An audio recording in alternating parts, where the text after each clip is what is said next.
Okay, so now you know how to do a 7-step practical prayer. I hope you've already started practicing with it.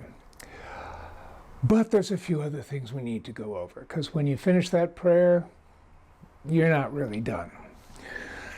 Now, I remember I went to my practitioner years and years ago over some problem I was having trouble getting my own mind at peace about, and so I went to him for help, and he performed a practical prayer for me. I was in the religious science organization back in those days, so we would have called it a spiritual mind treatment. And he said a prayer for me, and when we opened our eyes, he looked right at me and said, "Now all you have to do is not screw up what we just did." And I knew exactly what he meant. How do you screw up a prayer after you're done praying? Well, you screw it up by falling back into a belief in the problem. You screw it up even worse by falling back into fear of the problem. I told you in previous videos, when you declare something to be so within the infinite, whether you're praying or not, it immediately becomes so at the level of pure spirit. At the level of reality where spirit hasn't turned itself into anything yet, it is your demand is immediately accepted and acted on. But you can derail that. When you pray, you put infinite mind moving in the direction of your healing or your demonstration.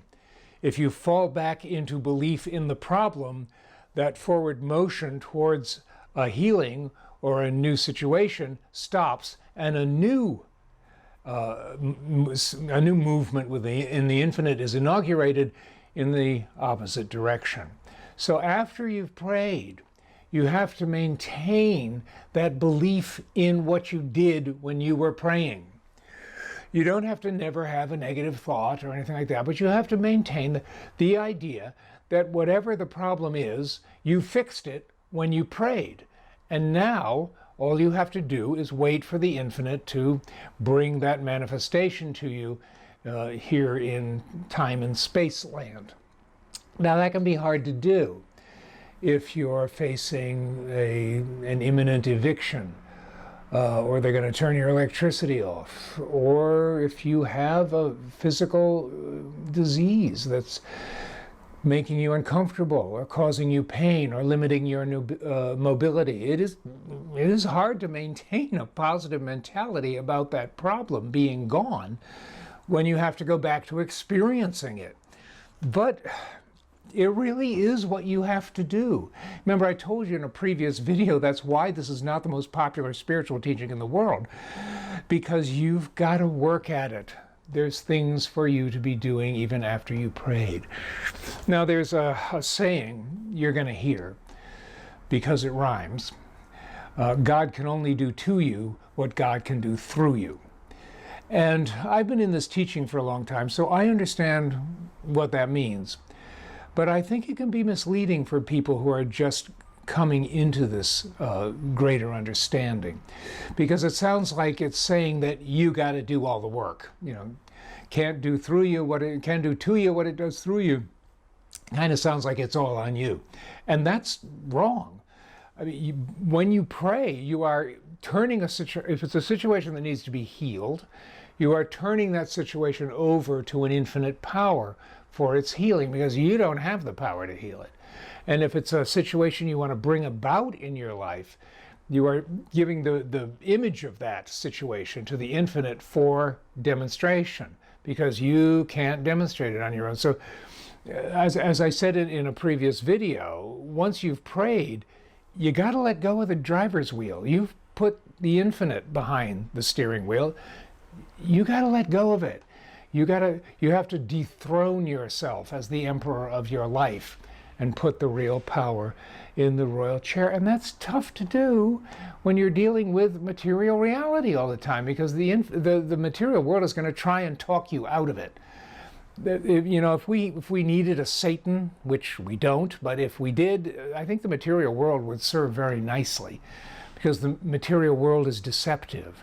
The material world tries to deceive you into believing falsely. It tries to convince you that it is a power in and of itself rather than simply a result of something else. Now, when you pray, everything in the world required to bring about the demonstration of that prayer turns towards you and begins moving towards you. Now, if you fall back into believing the problem, it's like the infinite says, oh, well, he doesn't want this anymore, she doesn't want this anymore, and everything stops moving. Because, hey, guess what? You're part of the world. And if you ain't moving, chances are nothing else is moving, because it is your demonstration, after all. Now, this is just common sense. I mean, if you're praying for right employment, you either don't have a job or you have a job that you hate. And you're praying for a right place in employment.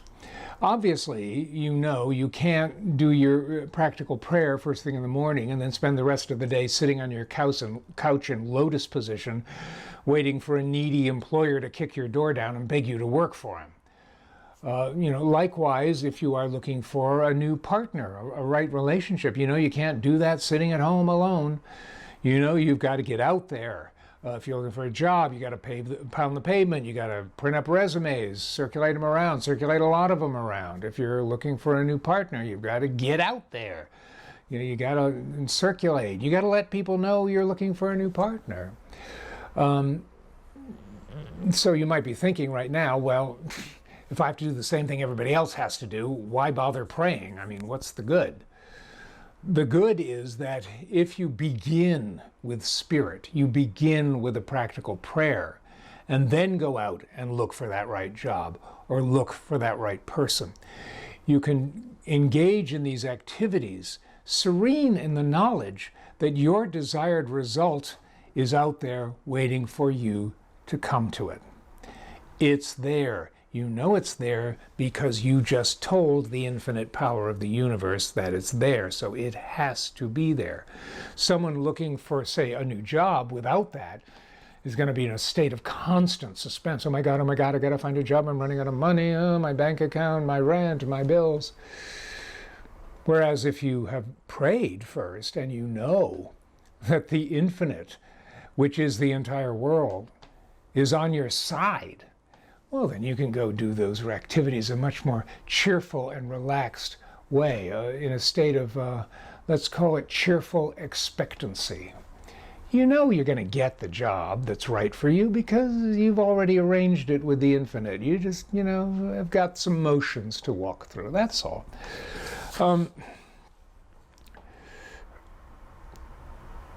Now, people ask me, well, how long is it going to take to get what I'm praying for? It can take a while or it can happen very fast. I'll tell you a story. A friend of mine came to me as I was his practitioner, and he was very unhappy in his work life. He was a draftsman at Boeing Aircraft, which sounded kind of nifty to me, but according to him, it's extremely boring work. I don't know.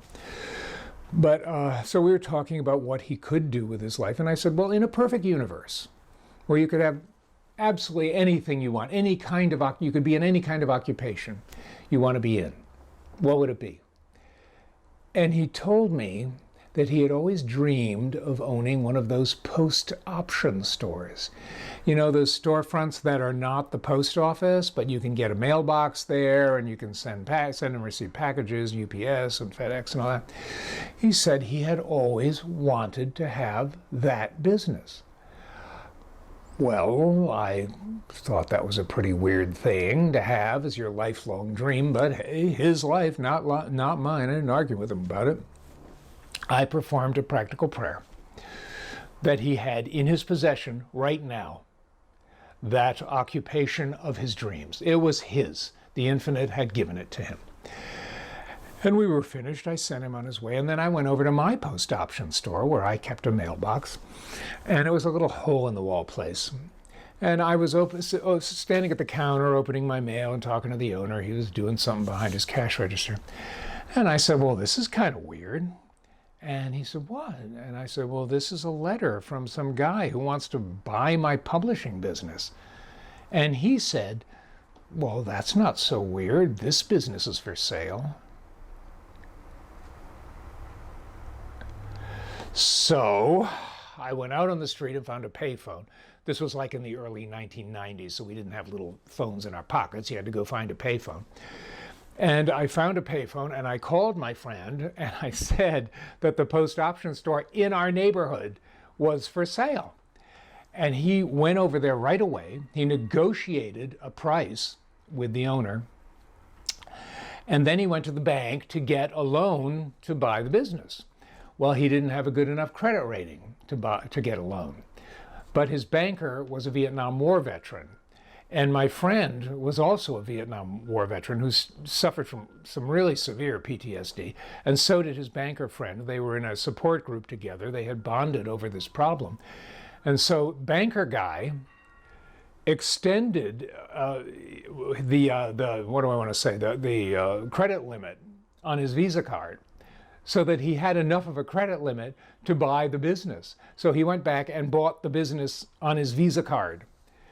And over the next 10 years, he just turned it into this wonderful, flourishing thing. He moved it a block down the street to larger quarters, and he just could not keep up with the demand for mailboxes. He had to keep expanding and expanding and expanding, and there was a beautiful awning, and eventually he had a gift shop and a place where you could rent Mac computer time, and a coffee stand with real baristas serving it. I mean, it was just this huge going concern. It became the nerve center of the neighborhood it was in. It became a very important place.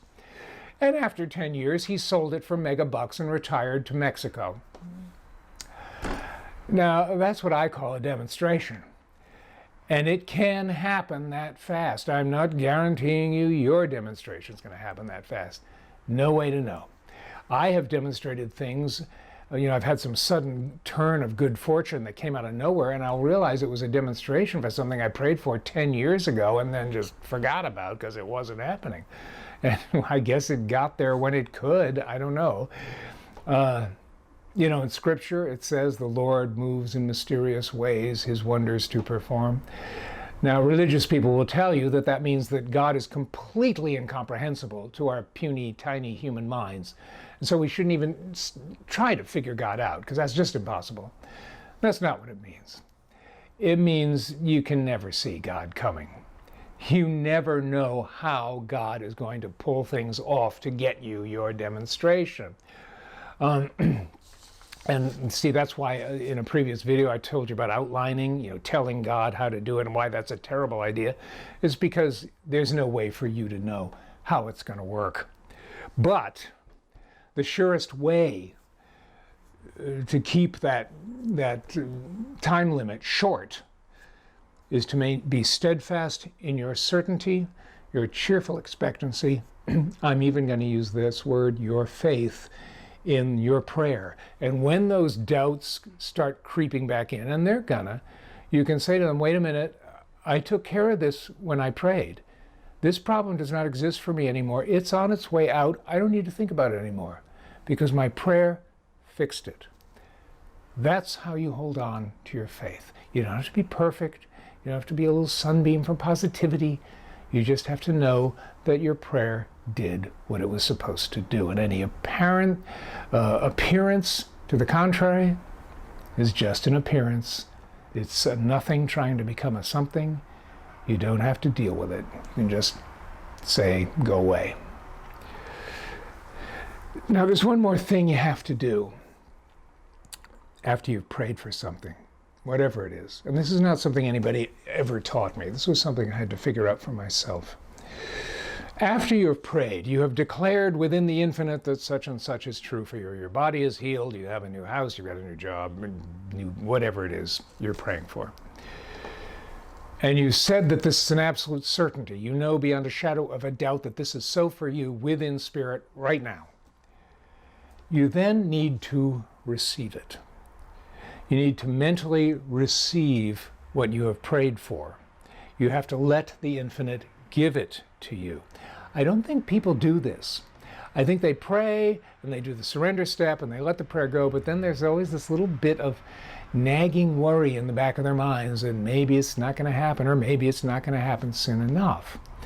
And the mentality you need to stay in is that it is done.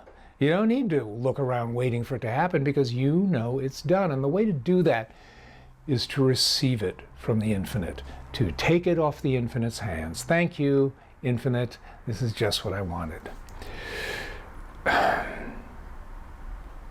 Okay. That's the end of Series 2. If you are practicing what I've taught you to do in this series, and you start having demonstrations, tell me about them down in the comments section. I love hearing stories like that. And if you like what you're hearing in these videos, share it with people. Don't hoard the wealth. Let other people in. Let them find out. There's one more series in my basic series that I'm pretty sure I'll have done by the end of the year. Of course, that doesn't matter if you're watching this 2 years down the road, but it will be on the 4 areas of life: health, wealth, love, and creative self-expression, and how to manage each of those from a perspective of spiritual power. Until then, see ya.